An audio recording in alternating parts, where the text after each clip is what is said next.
Heykel satıyordu. Nereden bulmuş acaba? Aile yadigarı falan mı?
Hello, Professor Chesterman. How are you?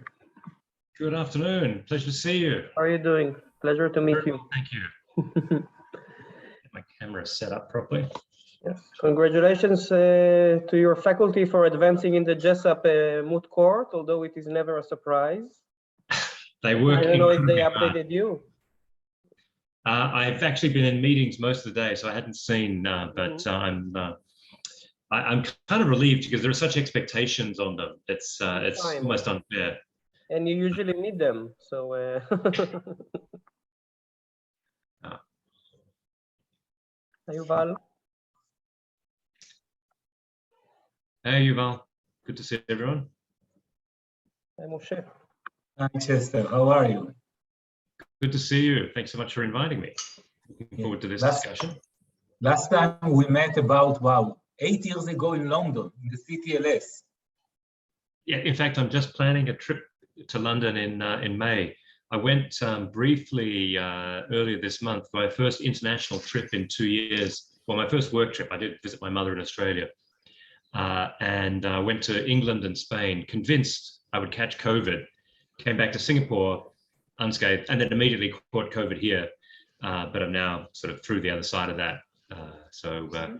But I've been following with interest what's happened in Israel with the a very good rollout of vaccines. I think Singapore and Israel were communicating on that kind of strategy. I don't think we're quite as enthusiastic about the fourth dose yet as Israel is, but obviously it's been very important. Yeah, many people do. I took, yeah, but some people are quite afraid. I'm not afraid, but in Singapore it is 3 times, 3 shots, everyone.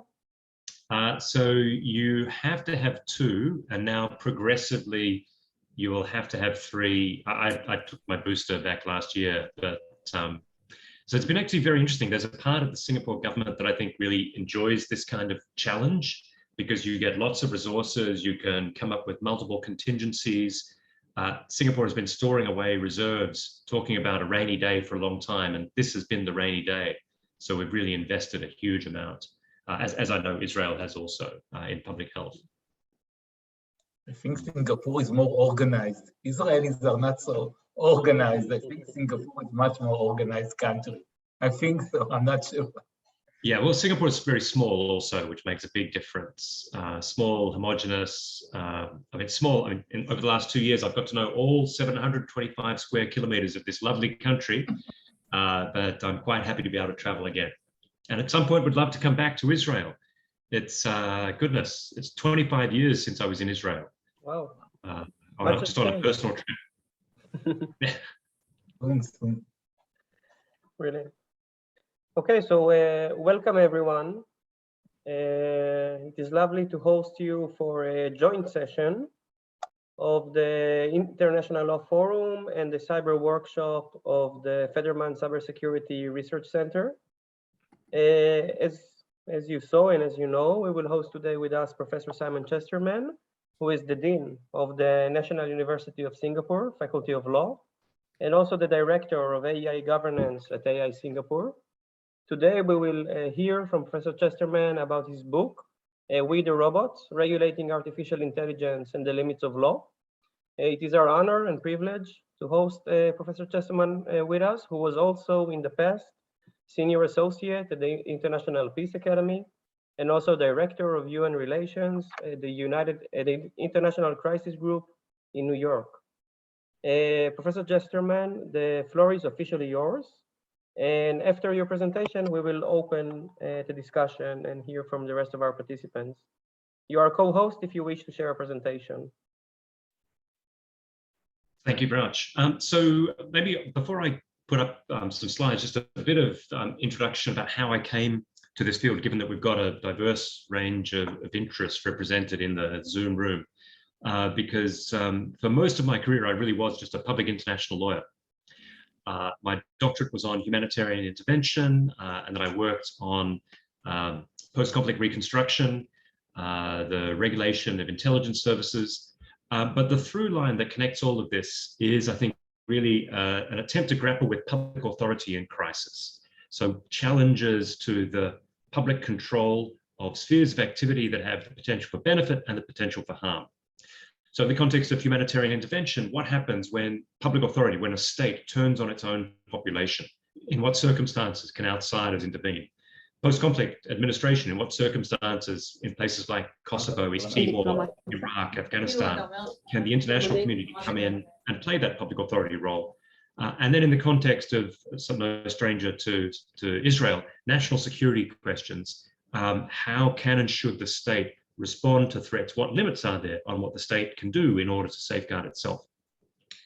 And in parallel with that, over the past decade, I've been interested in privacy and data protection. And increasingly, I realized that technology was also potentially posing a threat to public authority, regulation in the sense of public control of a sphere of activities which has the potential for good, but also the potential for harm. And so that's the kind of background. So let me walk you through, I've got some slides just so you're not just looking at each other or myself, and then we'll come back afterwards for a more relaxed give and take. But let me walk you through some of the ideas of the book. So this is the shameless plug of the title. I like to start with this slide. Some of you might have seen it before. It's from 1956 at Dartmouth College. And this is the retreat that was widely credited with having coined the term artificial intelligence. And so obviously it's of historic value for that reason. But there are also two other reasons why I think it's useful to reflect on a slide like this, on a picture like this. One is the complete lack of diversity. A bunch of white guys sitting around trying to solve the problems of artificial intelligence. And the lack of diversity is less of a problem now in terms of the research that's going on. There's much more diverse people doing the research. But in terms of the content of AI, concerns about bias really does connect to concerns about the kind of data that's going in, the data that's being collected, the data that's being privileged. So that's one reason why this is interesting, apart from historical reasons. A second reason it's interesting is just a reminder about the irrational exuberance over time in AI research that AI researchers have demonstrated. Because these guys got funding from the Rockefeller Foundation on the basis of a proposal that if the Rockefeller Foundation gave them money for 2 months of research at Dartmouth College, they thought they could pretty much solve artificial intelligence, or at least most of the big questions. And of course, a couple of generations later, we're still struggling with many of those questions. And indeed, a term had to be coined, AI winter, to reflect on the mismatch between expectations and reality. And there's a lot of speculation that after a period of real optimism in the 2010s, we're now possibly seeing an AI winter. but maybe that's something we can talk about in discussion. Very soon after that 1956 conference, you have another iconic image. This is from 1968 from Arthur C. Clarke's book, Stanley Kubrick's film, 2001. And this really epitomized the fears for many people of computer systems being empowered to take decisions at the expense of their notional human masters. And I'm sure many of you have seen the film, the eerie voice explaining to the human crew why the computer's mission was more important than their lives. So fear about technology is hardly new. We've had ideas of neo-Luddites throughout history. What is unusual about AI is some of the people uttering the starkest threats are among those who best understand the technology. So these aren't necessarily crazy people, but you've got individuals like Elon Musk, Bill Gates, Stephen Hawking, really sounding alarm bells about what unchecked research, unchecked development of AI could mean if it's not governed in some way. So I'm not really going to be talking about the extreme case of artificial general intelligence. I think that's a worthy topic of discussion, much worthier than it was a decade ago. I'm primarily focused on narrow artificial intelligence, meaning actions that or conduct or functions that would normally be done by a human that are increasingly being done by a machine. And what I'm really interested in is in what circumstances in the near term, meaning over the next 5-10 years, this challenges this notion of public authority. And I categorize the ways in which it challenges public authority into 3 broad areas. And the first is speed. And this is not unique to AI, and it's not even really new. But when technology does things at speed, it can pose regulatory challenges in a practical sense. And so an example of this is more than a decade old, the flash crash of 2010, when in the space of 30 minutes, $1 trillion was wiped off the New York Stock Exchange. And then in the next 15 minutes, almost all of it came back, and no one knew why. Now, in theory, what was happening was securities regulation transactions that would be governed the same way as if I was buying and selling from you a stock or an option. And so the rules apply to me and you buying and selling those stocks and options and so on in the same way that they do to machines. But if you and I do things quickly might mean a few times a minute. These machines, these high-frequency trading algorithms, were engaging in tens of thousands of trades every second. And so this poses a kind of regulatory challenge. How do we deal with the speed of modern technology? So that's one category of challenge, if you like. The second, more tied to to artificial intelligence, and certainly familiar, I'm sure, to most of you, is autonomy. And a simple example of this is an autonomous vehicle. That if there is conduct which is notionally autonomous, that is, it is engaged in by a machine, not easily attributable to a human, then who's to blame if things go wrong? So people worry a lot about autonomous vehicles. I personally find it kind of striking that although 1 million people a year die on our roads, mostly due to traffic error, to driver error, you hear very little about that in the news, but every single time an autonomous vehicle injures someone, you hear about it. So this is a challenge. There are, of course, different meanings of autonomy, even in the context of vehicles. There's a sliding scale of what autonomy means. And here, one interesting thing is that on that sliding scale, there is a real danger point. So the Society of Automotive Engineers has a sliding scale going from level 1, where basically level 0, where there's no autonomy. Level 1, you might have basic things like cruise control. Level 2, you have things like lane assist. Level 3, where you can let go of the wheel, but must be ready to grab hold of it at any moment. Level 4, where basically you can have a nap, the car will control itself. And level 5, where there might not even be a steering wheel. And what's interesting is that manufacturers have discovered that level 3 is the most dangerous. The most dangerous is the idea that humans can let go of something, but be ready to seize control at any moment. And indeed, that's where some of the more high-profile incidents occurred. So in 2018, the Arizona pedestrian who was killed in a situation where the driver was in theory meant to be ready to seize control of the wheel. But in practice, none of us are really good at doing that. In this context, it's common to talk about trolley problems. I will avoid that unless people really want to get into trolley problems and trolleyology.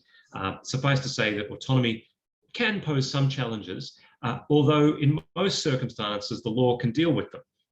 So for example, in the case of a driverless vehicle, what we're going to see progressively is a move from driver liability to product liability. And that's not new, even in automotive cars. I mean, if I injure you because I drive negligently into you, then you might be able to sue me. If I injure you because my car blows up next to you, you might be able to sue the manufacturer. And we're likely to see a shift in that direction. But in some circumstances, autonomy can pose challenges. Third, and really slightly more newer and linked to developments in machine learning over the last decade, is the idea of opacity. This is decision-making processes that aren't just hard to understand, they are literally impossible for humans to understand. There are machine learning processes now where even the experts cannot fully explain how certain decisions are taken. Now, in some circumstances, we don't care about that. In some circumstances, we don't really care how something works. I mean, I mentioned before, I was on a flight to and from Europe. I don't really care that I don't understand the details of aerodynamics. In medicine, there are all sorts of treatments where we don't understand at a molecular level how things function, how certain medicines at least work. But there are many areas of life where we really do care about how decisions are made. And in particular, legal decisions. Legal decisions really depend on reasons. And those reasons need not just to be good, they need to be intelligible. And so opacity can pose a challenge. So what should be the response to these challenges? Well, basically, for the better part of a century, we didn't get much further than this guy. And some of you will recognize Isaac Asimov, who in 1942 introduced his 3 laws of robotics. Hard to disagree. I mean, they're nice. They say protect humans, obey orders, and so on. What people fail to understand is that Asimov was a much better writer, fiction writer, than he was legislator. Because if these laws had worked, his books would have been terrible. Because even in the very first short story called Runaround in 1942, when he introduced the laws of robotics, they didn't work. And indeed, a robot was paralyzed by a conflict between the second and third laws, only resolved when a human threw himself in harm's way to invoke the first. Nonetheless, the tendency has been to focus in the context of regulating AI on what the rules should be. And the problem is this misconceives the problem as both too hard and too easy. It misconceives it as being too hard because it assumes that we've got to come up with entirely new rules, when actually probably the majority of my book is really showing that existing laws can apply to AI systems, even the most sophisticated AI systems, although there's a little bit of devil in the details. So it misconceives the idea that you've got to come up with entirely new rules, and misconceives the solution as being too easy, in that if only you had those perfect rules, then applying them in practice would be child's play.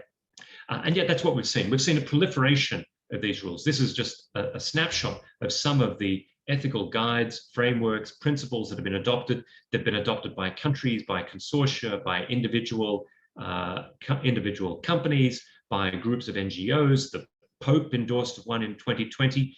There is no shortage of these. And what's interesting is the timeline. It really takes off around 2016 to 2018. And this period coincided, and I don't think this is coincidence, with the revelations of the Cambridge Analytica scandal. And this was the realization on the part of many that new technologies run amok, in particular, processes that we didn't fully understand run amok, could harm not just individuals suffering from bias with recommendation algorithms or weird suggestions for your next purchase on Amazon. They could actually change history. They could influence an election in the most powerful country on the planet. And so in the period of the first half of 2018, when the Cambridge Analytica scandal really was well reported, that was the period in which I think it's Facebook, IBM, and Google all released their own guidelines on ethical uses of AI. So the tendency has been on this what question, and all of those principles, I'll save you the time reading them by saying that they basically boil down to at least 6 overlapping principles that tend to appear in the vast majority of them. Hard to disagree that human control, transparency, safety, accountability, non-discrimination, privacy, these are all good things. To me, the question is not, are these good suggestions for rules to apply to AI? To me, the interesting question is, are they necessary? Safety is just another way of saying product liability should apply. Accountability, the civil and criminal law should apply. I mean, you shouldn't be able to do through AI something that you can't do yourself. Non-discrimination, human rights should apply. Privacy, data protection laws should apply.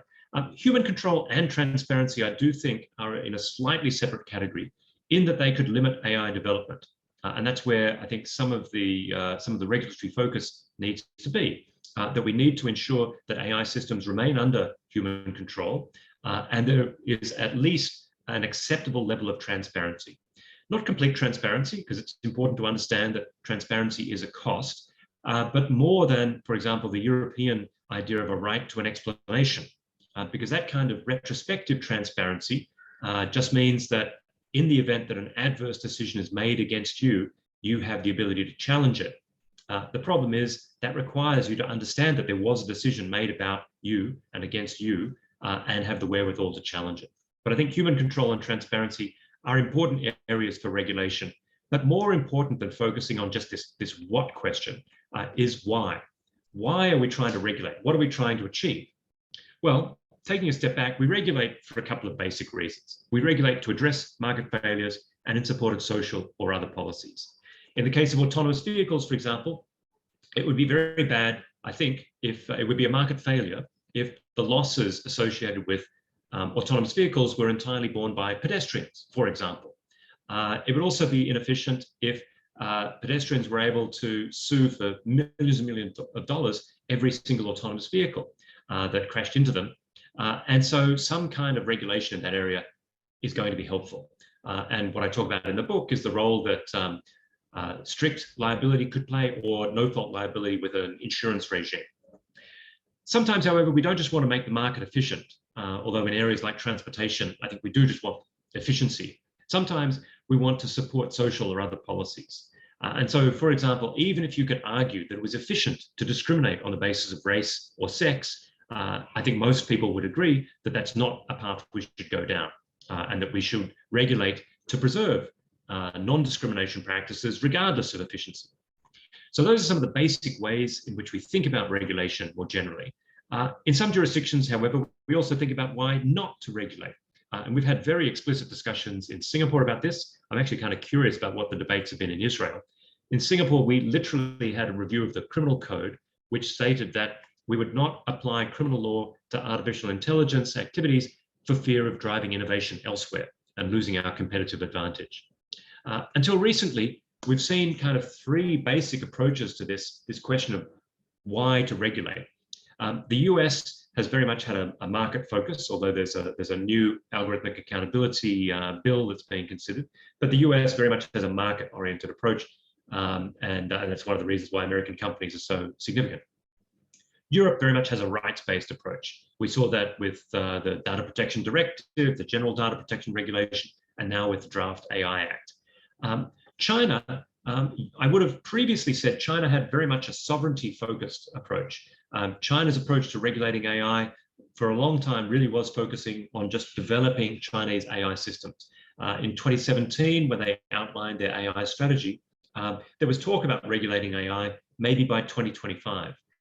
What's happened more recently in the last 12 months, and in particular in the last 6 months, is China, I think for its own reasons, has tried to rein in tech companies, partly for political reasons, but that's seen very interesting developments in terms of its Personal Information Protection Act and new calls for algorithmic transparency, to the point where if you look at some of the Chinese rules, if they're translated into English, and if you weren't told where they were from, you might think that they were European Union principles, for example. So these are some of the questions we should be grappling with, I think, when we debate regulation, rather than just jumping into coming up with our lists of ethical principles. A slightly separate question is when to regulate. And here, there's a fascinating book from 1980 by David Collingridge, now distilled to what many of us call the Collingridge dilemma. And this is the dilemma of regulation over time, that in an early stage of regulation, it's easy to control an activity, but you don't know enough to do it well or do it efficiently. If you wait, however, as the risks become clearer, the costs of regulation go up. So if you go back in time, imagine back in 2004, Mark Zuckerberg presents this idea of Facebook to you, and social media is just taking off.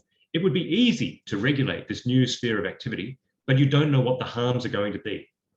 Jump forward to 2022, and it's much harder to regulate because There are all sorts of sunk costs. The systems have metastasized to take over so much of our world, and the resistance to regulation will be much greater apart from everything else. So in the face of that, some people have argued for either the precautionary principle, this is a term borrowed from international environmental law, the idea that you shouldn't have to wait for scientific certainty to guard against risks if there is clear evidence of harm. And another term that's sometimes used is masterly inactivity. That was the inapposite term used by a Singaporean minister. And what he was trying to say, which made sense, was that Singapore adopts a hands-off approach to encouraging tech development that has created, among other things, regulatory sandboxes for fintech experiments and so on. The problem is the term masterly inactivity actually dates back to 19th century British policy in Afghanistan, where the British engaged in what they called masterly inactivity, which famously ended in humiliating defeat for the British. And I don't think that's anyone's intention here. Okay, so if you decide that you have reasons to regulate and the time is right to regulate, then how should you regulate? And here I basically separate three mechanisms of regulation, trying to look not at the supply of regulation, not just coming at it that we've got a hammer, where's the nail we're going to hit, but looking at what are we trying to achieve. And here I think there are three discrete ways of thinking about the objectives of AI governance and AI regulation. The first is to manage risks. As I said earlier, in areas like transportation, I think we really just want to optimize.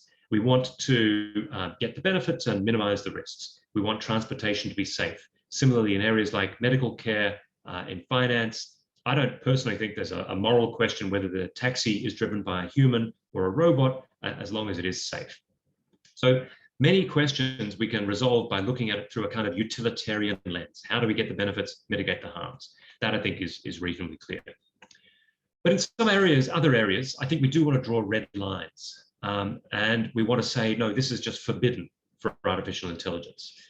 In the European Union context, there's been a lot of debate about real-time biometric surveillance. I think that's a very arguable area, a lot of it already covered by data protection law. I'm trying to draw my red lines much more narrowly and would give the example of lethal decisions in lethal autonomous weapons, hence the obligatory Terminator shot.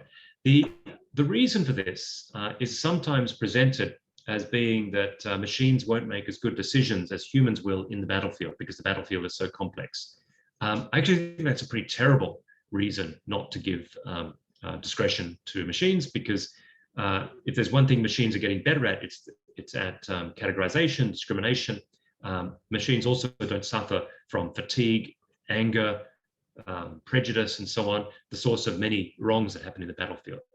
Rather, the idea of maintaining meaningful human control, that's the International Committee of the Red Cross's term, meaningful human control in the battlefield, is that life and death decisions should be grappled with by a human because they should be hard, because they should be morally problematic, and because it should be possible to hold a human accountable for it afterwards, as opposed to a machine. So the comparison I draw here in the book is with mercenaries, that there are some decisions that shouldn't be outsourced by governments, that should be held by governments, and should be held in this case by humans.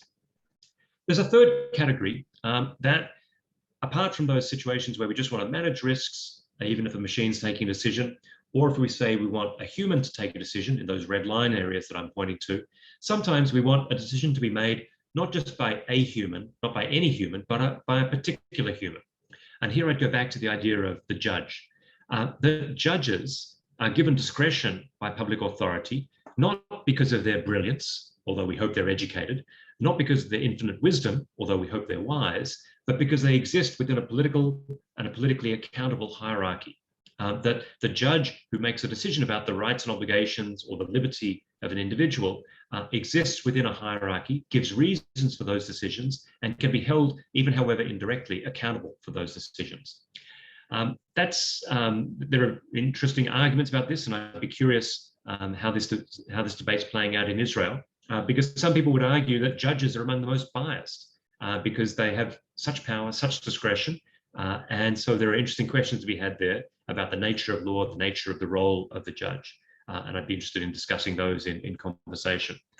But all this to say that this is not a new area, and it's certainly not an area where the ink on my book is barely wet and things are changing. I did manage to include reference to the EU's draft regulation on AI before the book went to press. Since then, it was published.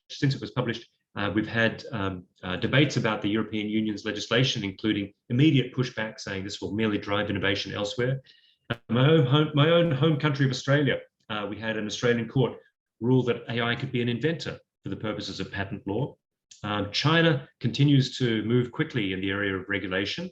As I said, this is a really interesting set of developments in China, politically complex. And the US has revived its Algorithmic Accountability Act of 2022 and may yet pose some interesting examples for us. But that, if you like, is a teaser. This is the cover of the book, but I'm really looking forward to your comments, questions, and a rich discussion. So thank you very much for your attention. Thank you very much, Professor Chesterman. You don't hear the claps, but they are there. This was very interesting and very insightful. We will now open the floor for discussion. Those who want to participate, let me know in the chat or by raising your hand. We have a first question by Professor Yuval Shalim. Please, Yuval.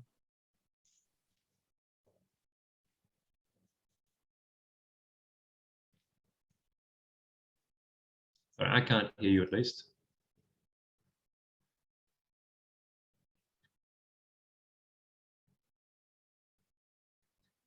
You're not muted in Zoom. I don't know if there's a microphone issue. Let me try now. Is it better? Yes. Yeah. Okay, I have here a monitor which is playing tricks on my audio device. So it's nice to see you, Simon. Hopefully you will come soon. I did read the book cover to cover, and I think it's an excellent book. It's highly recommended to anyone who's interested in this, because it really gives a very nice overview of the various issues. And as per your question about the debates in Israel, I think there are some debates, but I wouldn't say that they are front page material. Okay, I mean, it's quite muted. Israel just passed 2 weeks ago a law on autonomous vehicles, which is allow some autonomous vehicles to be, I think 5 autonomous vehicles to be basically launched on ordinary roads. So this is so we are now all in the sandbox, the regulatory sandbox. A total of 5. Sorry? A total of 5 cars. No, 500. Okay. 500 cars. I think I listened once to one of the developers in Mobileye here, and he actually said that the Israeli driving habits do constitute a challenge for autonomous vehicles. So stealing a turn is something probably different in Israel than maybe in Singapore. But the two points I wanted to raise, I think you touched upon, but you touched upon both of them. But I still would like to push you back a little bit. One is on the issue of alternative. What are the alternatives that we are talking about? I mean, the book, I think, does an excellent job in presenting all the problems with introducing AI. But in the end, there is a cost. I mean, I'll say something about the red lines as well. But I think with regard to most issues, there will be a cost-benefit analysis. And the question is, how do you see this cost-benefit analysis play out over time? So is this something that regulators should engage in continuously? Is this a process? Is this a one-off? I think the European framework does talk about some review at the get-go and maybe periodic reviews later on. So I'm thinking, I would be interested to hear what you think about this model, because even the extreme case of the battlefield use of autonomous weapon systems, I think you're right that if you apply a cost-benefit analysis, there would certainly be, I think, if not now, then in the foreseeable future, we will reach the point where you could actually show that this actually saves a lot of lives, in the same way that autonomous vehicles probably, save a lot of lives on the road. And so the question is, how do you actually introduce this into the regulatory framework? given the fact that this is something that changes over time. The second point, which is the issue of control, this meaningful human control. I have doubts how meaningful is meaningful human control. I mean, it's in a way, and I would like to hear your viewpoint. I think in a way it's really the flip side of accountability. I mean, the reason why we are having such problems with establishing accountability with regard to AI, given issues of transparency, supply chain, etc., would also mean that the ability to exercise meaningful control over these products, these technologies, is I mean, the sophisticated ones is almost non-existent. So I'm asking whether this is a story that we are telling ourselves in order to placate, you mentioned the Odyssey 2001 kind of fears, but is this real? I mean, is meaningful human control a real standard, or this is just an intermediate standard to allow us to transfer from one stage to the other?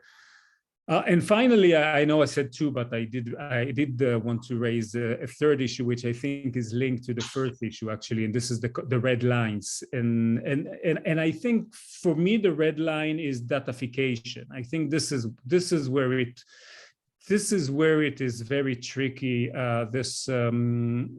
The introduction of AI and database decision making is increasingly leading us to look at other human beings as sources for basically data generation. So we are all, this is what we do in life. We generate data.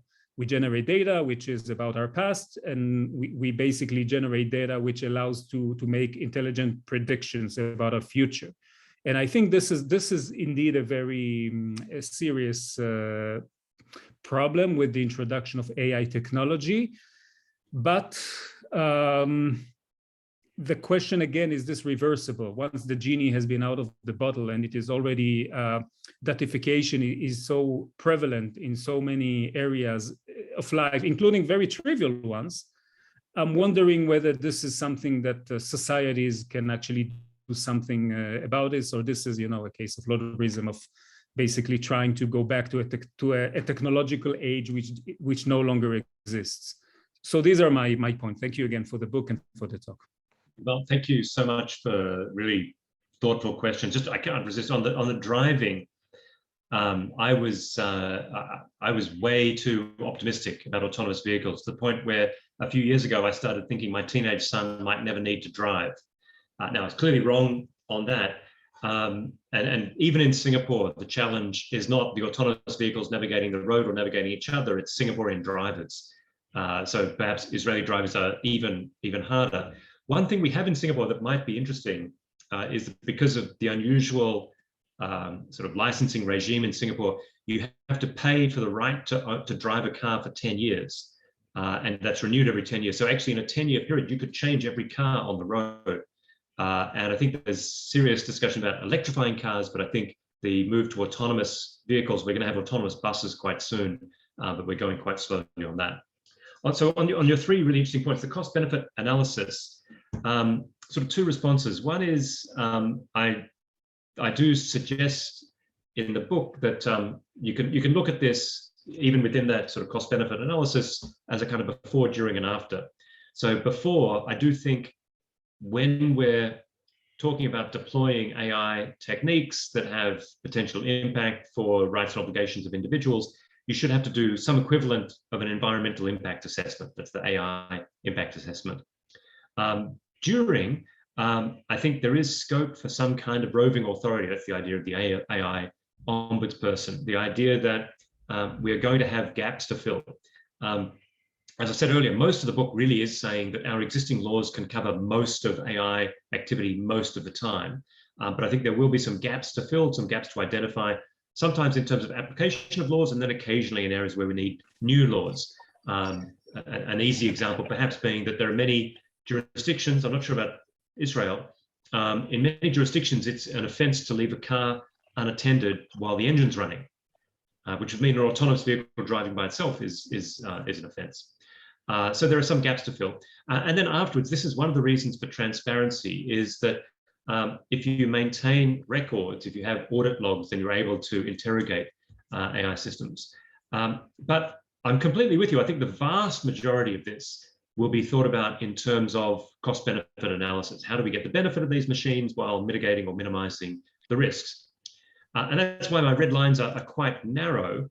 And the reason to maintain that, for example, in lethal autonomous weapons, is not because humans are safer than lethal autonomous weapons. And I take your argument that I suspect I'm going to lose this battle. The UN issued a report saying that a drone was deployed in Libya in 2020 with autonomous capacities, so we might already have lost the battle. But on the cost-benefit analysis, even if you could argue that machines fighting other machines will lower the costs of battle, I think there's a serious argument that it will raise the likelihood of conflict. And we've seen that, for example, with drone technology in the United States, that President Barack Obama, who was far from someone who was out looking for conflict, massively increased the use of drones and the ability to deploy weapons with minimal risk to Americans really lowered the threshold for engaging in lethal activity. And I fear that even if these weapons were quote unquote safer, by lowering the cost further, it would increase the likelihood of battle, even on that larger cost benefit analysis. So I suppose it depends on your framing. On the meaningful human conduct, I think you're absolutely right that there's a danger that it becomes meaningless. I mean, I think the International Committee of the Red Cross, with the word meaningful, in the same way that the European General Data Protection Directive talks about more than token involvement of humans in automated decisions, is trying to guard against the idea that if, for example, with a lethal system, if the computer does all the navigation, maybe that's fine. The computer does target identification, target acquisition, target recommendation, and then all the human has to do is press the red button. Then the more the human gets reduced to being a rubber stamp, the less meaningful human control there really is. And so, yeah, I take the point that there is a danger in that becoming abstracted to the point of meaninglessness, which is why I think there are sort of interesting thought experiments about how you can actually raise the moral stakes so that these decisions have to be grappled with. There has to be a debate. There has to be some kind of formal decision-making process so it doesn't become a rubber stamp. And then lastly, on this point about red lines and datification, I mean, I do think it's a much larger question about the nature of society, the extent to which the function of government and companies is just to optimize our existence in terms of the flow of information about us. And there are interesting debates that be had about that. I suppose what I would limit myself to saying is that I do worry when governments start behaving as if society just needs to be optimized. There are areas in which optimization is important. So you want to deliver resources efficiently. You want to organize transportation, medical care, the basics of life. You want that to be efficient. But when this goes into the transfer of more political questions, I get concerned. And so some of you might have seen there are occasional news stories about ethics as a service, or Google saying, well, we're just going to feed in all of the world's ethical information and make an ethical computer that can then answer these ethical questions. And the problem with that, and I think this goes to your datification point, is it misconceives the problem. Because the problem is not that we haven't solved the ethics problems because we're too dumb or we haven't spent enough time on them. We haven't solved them because they're inherently insoluble. And they're things that should be struggled over, which is why I make the argument that judges, particularly judges who are exercising various forms of discretion, should remain human, not necessarily because they'll make better decisions, but because they will make decisions that are more likely to be tied to the human political project of trying to work out what kind of society we all want to live in accordance with the political process that is meant to ideally be reinforcing of those values, even as it allows those values to evolve over time. Thank you very much, Yuval and Simon. Our next question will be by Dr. Tomer Shadby. from the Federman Cybersecurity Research Center. Please, Tomer. Hi, thank you. So I have to confess that I haven't read the book yet, but it's in my reading list, and now it will be the first in my reading list because I really, it was really interesting. For example, I really like the slide where you replace the existing ethical principle into the already existing legal rules. And I think part of the problem is that the actor that led the discourse was still the tech company and the tech people inside the tech company, and not the legal people, because in a way maybe the legal practice is too conservative in a way, and the tech people already occupy the field of AI ethics and all these things. So it's really important, I think, your work of showing that we already have those kind of legal rules. And my question is, I have two questions. First, about the when question. When, not in terms of the technology stage, but whether about the development process of the technology, whether to intervene when we already have a service or a product, or to intervene during as a development process and have like some obligation requiring how to develop. We have some ideas in the AI Act about the development process, but I wonder what is your opinion about the question when to intervene and how in the development process. And then I have another question about the objectives. So you put process legitimacy or something like this. I really like the framing, and my question is what do you mean instead?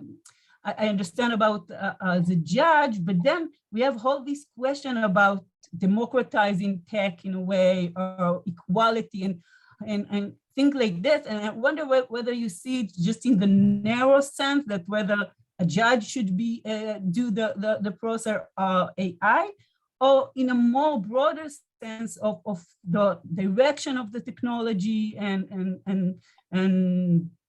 the aims of the technology itself, and that's all. Yeah. That's for now.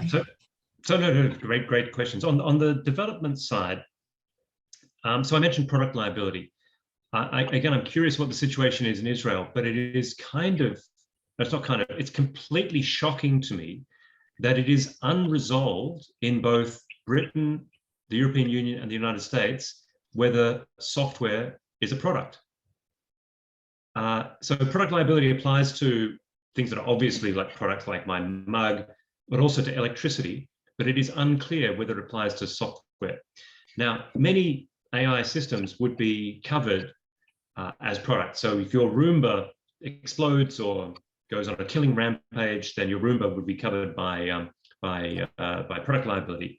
And that development of product liability over time, I think, could be applied to this development question. Because the 20th century saw a shift from caveat emptor, so buyer beware, through really with the middle of the 20th century, that in the US, you had this realization, look, with modern manufacturing technology, it is ridiculous to assume that the purchaser of a product is in the best position to gauge risk. Risk should be allocated through legislation, initially through courts and then through legislation, and this is now, even China has product liability law. Risk should be allocated to the manufacturer because they are in the best position to understand the risks associated with the product and not to take to market a product that's going to be harmful. And if they do, they should be held accountable for it. So what would that mean for AI? So AI is too amorphous a category to do this across the board. But for things that are products, then clearly product liability would apply. In many other situations, negligence law would apply. In some situations, there would be a certain assumption of risk on the part of a provider. So I think that idea should be, that the framing should be who is in the best position to understand the risk. Now, there are people like Ryan Calo argued a decade ago that you needed to give AI developers immunity because otherwise the risk could be so high no one would develop AI systems. And I think he's subsequently accepted that wasn't necessary. I actually go in the opposite direction and suggest in many areas, like in transportation, medical technologies, strict liability would make a lot of sense with an insurance regime. And so partly this is colored by my own experience growing up in Victoria, in Australia, where if you're in a traffic accident and you're injured, all expenses are covered because there's a compulsory to drive a car, you have to buy into this insurance regime. So you can have an insurance regime that would offset some of these loss, guard against the danger of developers going elsewhere. But also you probably do want some technologies that you want to forbid. And again, I go back to the lethal autonomous weapons. And then in the kind of speculative area, and I don't spend a lot of time on this in the book, but looking at the sort of the non-zero chance of a really dangerous AI that becomes a super intelligence and decides to wipe us out, that's gone from complete science fiction to almost complete science fiction. I think there's no prospect of that in the short term, but in 10, 20 years, we might need to have some kind of watching brief on the possibility that someone somewhere develops an AI system that is either uncontrollable or uncontainable. And then secondly, more briefly on your question of the objectives. So by process legitimacy, really what I'm saying is that governments, in particular governments, shouldn't be able to outsource to machines whatever they shouldn't be able to outsource to a for-profit company. So hence one of the examples of mercenaries, but also judges. I mean, it would be obscene if a government said, well, we're just going to hand over the administration of justice to a for-profit company. So if you can't do that, you shouldn't be able to hand it over to a product developed by a for-profit company that you can't understand and can't second guess. And that's also not science fiction. The United States, many of you will know, the Compass system, which has been used, which was almost made it to the Supreme Court.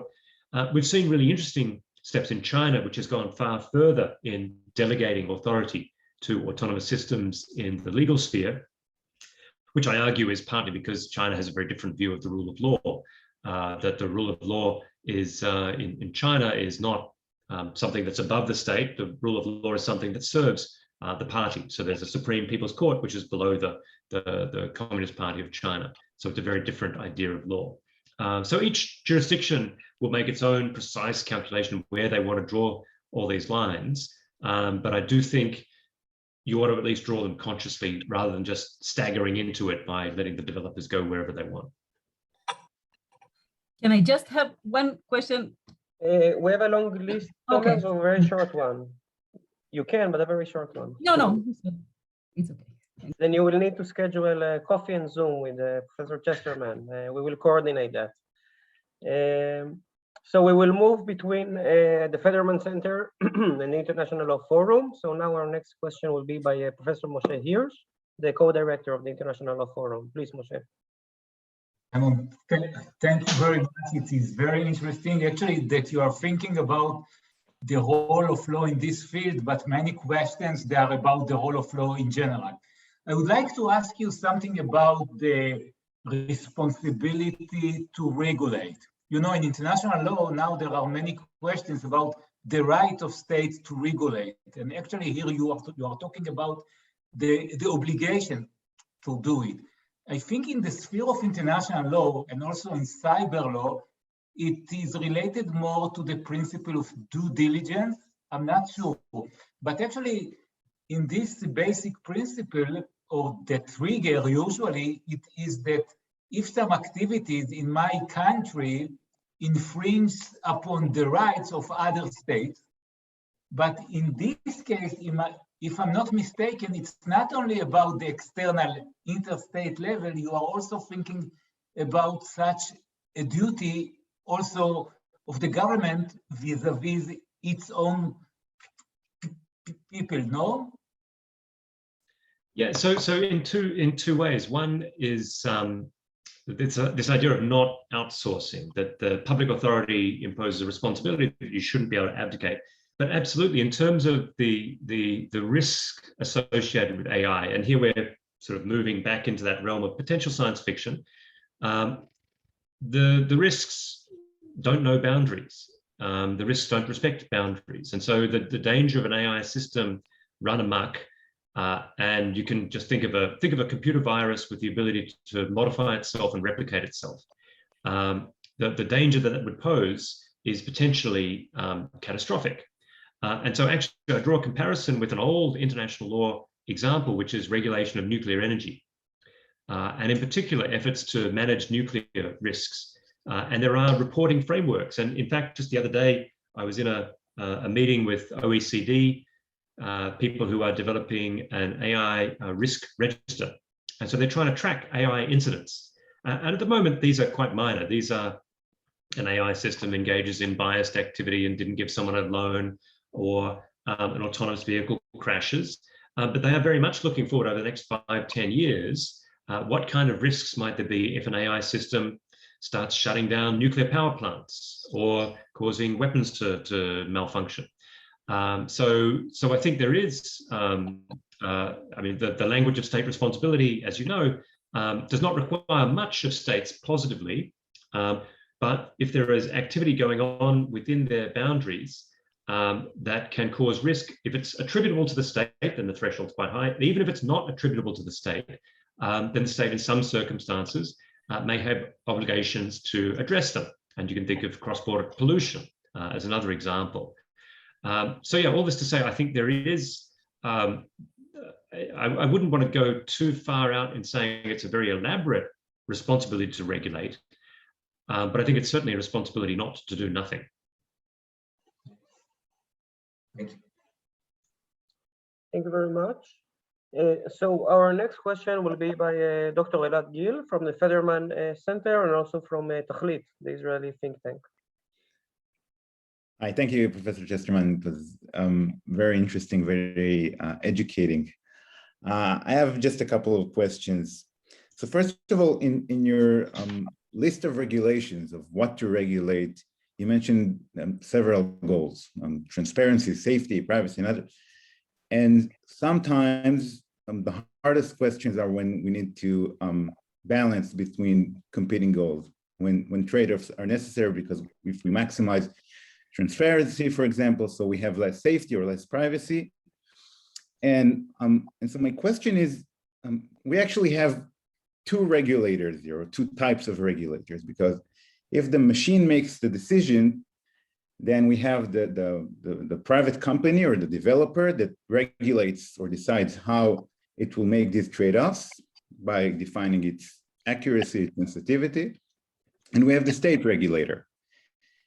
And I was wondering, what do you think about what should be the division of labor between these two regulators, the private regulator that operates the machine and the state regulator? Because if the machine is the one that makes the decision, then we have two regulators, and we need to understand how to allocate the regulatory powers between them. So that's one question.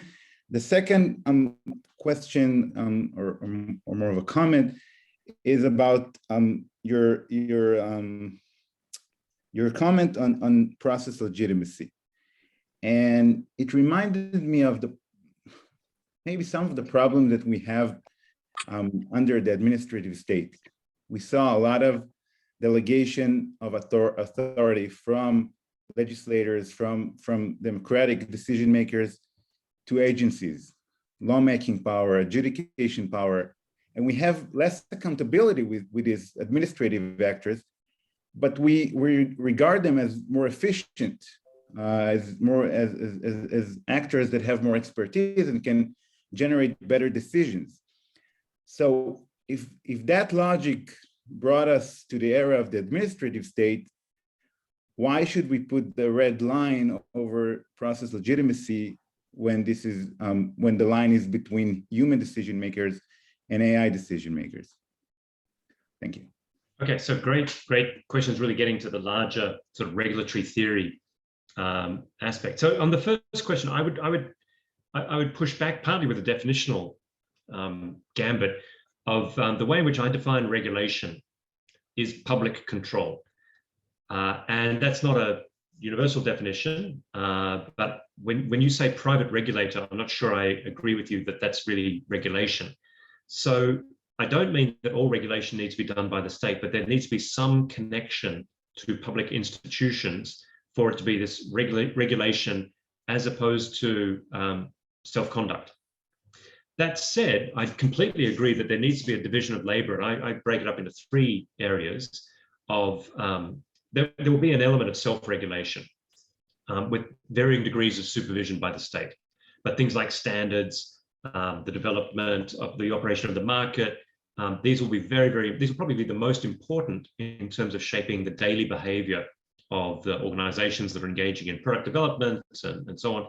So that self-regulatory aspect within the confines of the state will be important. But that only works if there is the kind of regulatory hammer of the state ready if necessary. And so although the volume will be engaged in by self-regulatory activity by industry, by development of standards and so on, the most important regulation in terms of coercive powers are still available to the state, and they will be necessary either to change the environment, like the discussion earlier about the need for insurance, compulsory insurance, I would say, imposition of strict liability, imposition of red lines, or the need for penalties. In the event that people do willfully wrong things, in some circumstances, you will want to punish in order to deter bad behavior, to reallocate losses and so on. So you'll need that level as well. And then the third level I would add is because of the global nature of this technology, you need some kind of at least harmonization or collaboration, or at the very base, I would say coordination across the world. Because if you don't have that, then you have a regulatory race to the bottom. So I would say that the majority of the work, the hard work, will be done by companies and so on, trying to work out how they apply existing laws. Again, most of the book is really saying, look, the law can apply, it's just a little bit complicated. States tweaking their regulatory regimes as necessary, but having the hammer ready as required. And then the international coordination, I think, is going to be important to avoid a regulatory race to the bottom. On the process legitimacy and the administrative state, I think that's a great point. And here, again, I think the division of labor is an interesting metaphor. It's also the question of what decisions are being outsourced. And you can think of this on a spectrum. One of the problems with the European Union's AI draft law is it's over-inclusive in terms of AI systems. It's very, very broad. To pick a trivial example, I don't think anyone would argue that legislators should be required to calculate using long division rather than calculators. I mean, they should be able to, calculators are unproblematic. And so across the spectrum, there are various decisions where AI systems are very good at optimizing. Where I would draw the line, and this is the idea of process legitimacy, is when we hit inherently governmental activities. And inherently governmental, I'm not sure if it's a term of art in Israel. It's used in the United States and in my own work to outline those things that cannot be outsourced by the government. Now, the US is a bit of an unusual case because in many jurisdictions, there are limits on what you can outsource. In the United States, there's a presumption you should explore outsourcing anything that's not inherently governmental. But nonetheless, for our purposes, inherently governmental is a term that's used that says things like that will directly impact the rights and obligations, the exercise of discretion that will affect the rights and obligations of individuals. And so that includes discretion in terms of allocation of resources. It also includes the use of lethal force in combat. And so this has come up in limits on what can be outsourced to private military and security companies. So the idea of process legitimacy is not to say there's a whole category of the state that must remain sort of with 20th century technology, but rather to say there are certain decision-making processes where the legitimacy of that decision is derived not from the quality of the decision. If you disagree about the quality of the decision, you can change the political system, you can change the person who was elected, but the legitimacy of it comes from the fact that there is a process that put that person in the position he or she is in, and implicitly there's a way of getting him or her out of office. In the same way that if you don't like a legislator's decision, if you have a member of parliament who makes a bad decision, then you vote the bum out. But if he or she had delegated that to a machine and said, look, I didn't make the decision, the machine made the decision, that political legitimacy process is frustrating. Thank you very much. Thank you very much. Professor Chesterman, if I may add a question, which also deals with decision-making, but from a different perspective. There is no doubt that it is of tremendous importance to make the decision-making more effective, more accurate, and etc. But first of all, sometimes in order to make a better decision, there are other ancillary aspects that are actually infringing on human rights or other interests. So you mentioned the US and Obama. So I'm curious, for example, if you feel that the Patterns of Life program, in which surveillance was deployed in order to allow drones to make better decision-making, indeed improves decision-making. Now one can blame the human being which thought of that plan or idea rather than the AI. So first and foremost, sometimes we use AI not in the best way. So I'm not sure that that was the best decision-making option. Secondly, of course, the need to create the data which is required for that program also has some implications. So for example, the constant hum of drones and the impacts on the psychological level of the population below are other considerations which are also of importance other than decision-making. So how do you balance between decision-making, human rights, and other additional interests which are at play? And I'm just presenting a very partial picture, I'm aware of that, but I will be happy to hear what you think on the topic.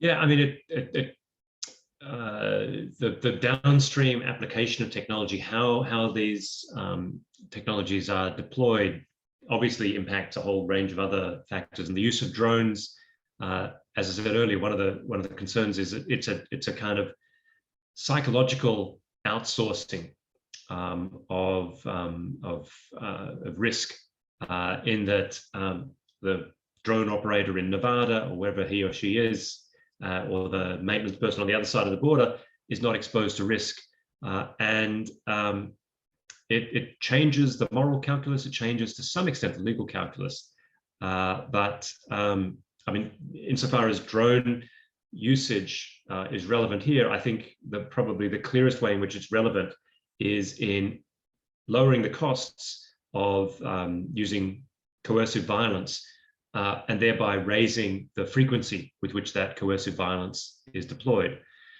In terms of the patterns of life and the gathering of data, I mean, this is more complicated because insofar as AI refers to broad machine learning techniques, it's essentially sophisticated statistics, regression analyses to generate insights based on past behavior.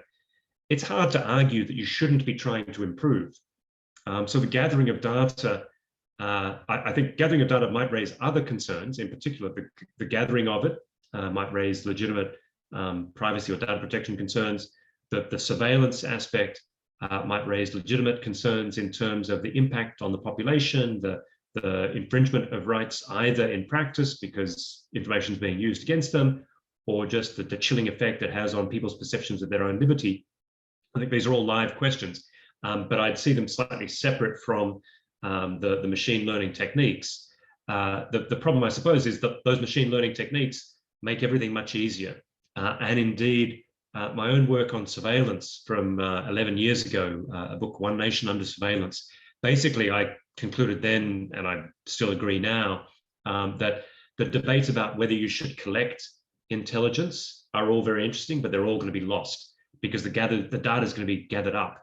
The data is going to exist. The question is who uses it for what purposes. And the use of the huge amount of data about us to gather insights is hard to say that people should just ignore the data, but the challenge is what happens when they use the data. And here maybe I just raise one example, which is the use of data to generate insights about personalities. And so there are all sorts of studies that basically suggest that based purely on your publicly available data, with a high degree of accuracy, certain processes can essentially work out various aspects of your personality, including your sexuality. even if you aren't aware of it yourself. And so it's easy to see the kind of outlier cases where things become really creepy, but that sort of fundamental use of technology to just generate insights, that is an area where it wouldn't necessarily fall foul of existing laws. If there's data and you analyze it to generate an insight, the insight is unlikely to be legally problematic. What you do with it is more likely to be. And just one example of the market regulating this was Target. So Target in the United States was using a kind of product development software that would analyze the profile of users and then make recommendations. And so an essentially automated process ended up sending out something to a customer.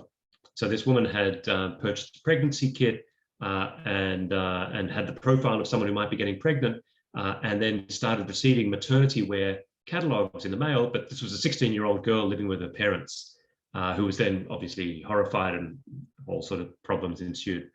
So yeah, it's a really interesting question, but hard to sort of pin down sort of at what point you want to stop even the analysis of data, given that there's so much data out there. Thank you very much. Just to make sure, are you able to stay with us for 2 more questions? Is it okay with your schedule? Sure, and I see Rachel did put the trolley question in the chat as well, which yeah, and we have 2 more oral questions if you're willing to entertain them. Yeah, go ahead. Yeah. Okay, you want to hear them together, or is it okay one? Okay, so We'll see how long they are. Okay, so let's hear the next question by our Lior. Thank you. Can you hear me all? Great. So in the chapter, you talk about 2 parallel trends in regulating, the domestic regulation and the international regulation. And my question aims to combine between those 2 trends.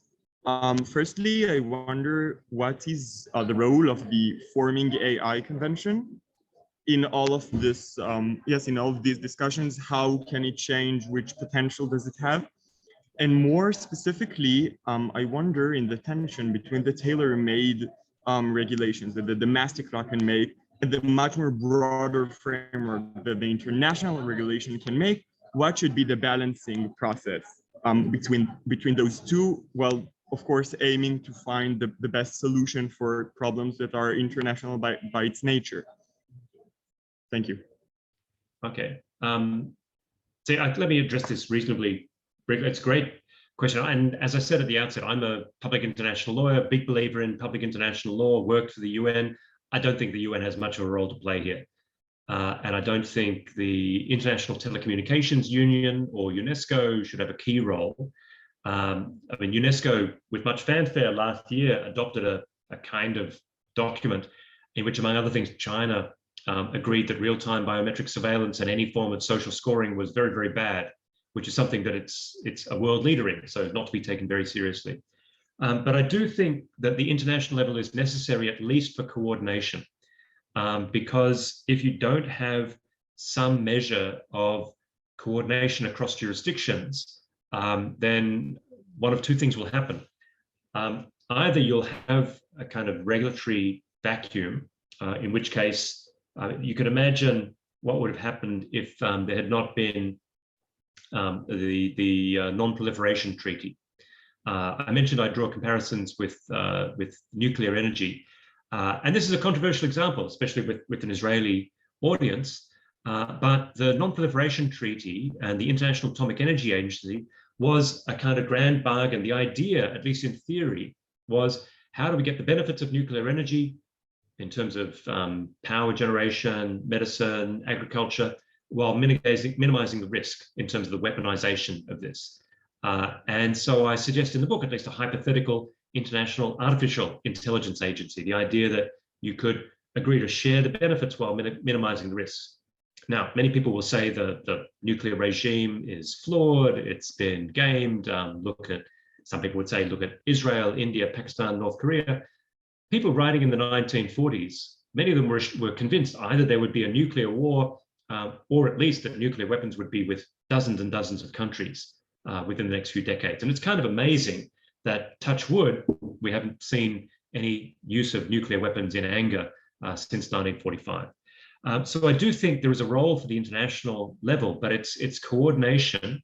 And so if you don't have that kind of regulation, then either you have a gap, or you have, and this is what the Europeans are banking on, you have the kind of Brussels effect, that you have a big jurisdiction that gets out ahead and then shapes much of the rest of the world. Now, that happened with the General Data Protection Regulation. I don't think it will happen with the AI Act, because AI is so much more of a kind of amorphous set of technologies. The General Data Protection Regulation affected a lot of global companies which could just adopt those standards, and small jurisdictions like Singapore would just hew to those standards to a greater or lesser degree. So all this to say, yeah, I think there's a role for the international level, but it's going to be modest. Thank you very much. And our last question will be by Elizabeth, please. Thank you. Actually, it's a pretty similar question. So I guess it has been answered already. It was also regarding the relation of national and international regulation. So I don't think you need to answer it again. Well, I can touch on the one in the chat from, is Rachel So still that's, in the room? yeah, Rachel is a colleague of ours. She's a professor in the Kiryat Ono Academic College. And she was wondering about ethical rules for autonomous cars. How do you choose between running over a dog or a person? I guess that it depends also on the question whether the programmer is vegan or not, but please. Yeah, so if you're keen, MIT has a moral machine where you can go online and engage in lots of these activities.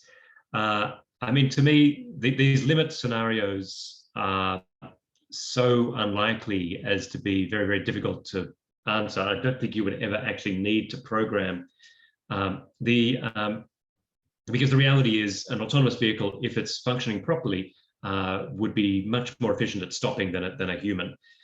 What I can tell you, though, is there are surveys that have concluded that many people, when asked, so if it's the question that was given about kill a dog or kill a human, I think everyone would say save the human, kill the dog. The more problematic is in what circumstances you endanger the life of the driver.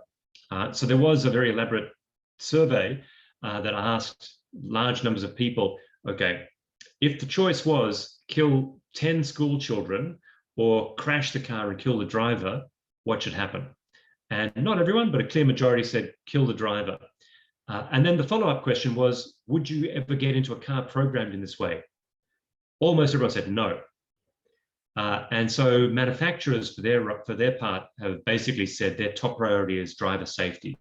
So they will program the cars to try and prioritize the driver's safety, but never, they're not actually going to program it to intentionally run down pedestrians, but they will prioritize driver safety above all.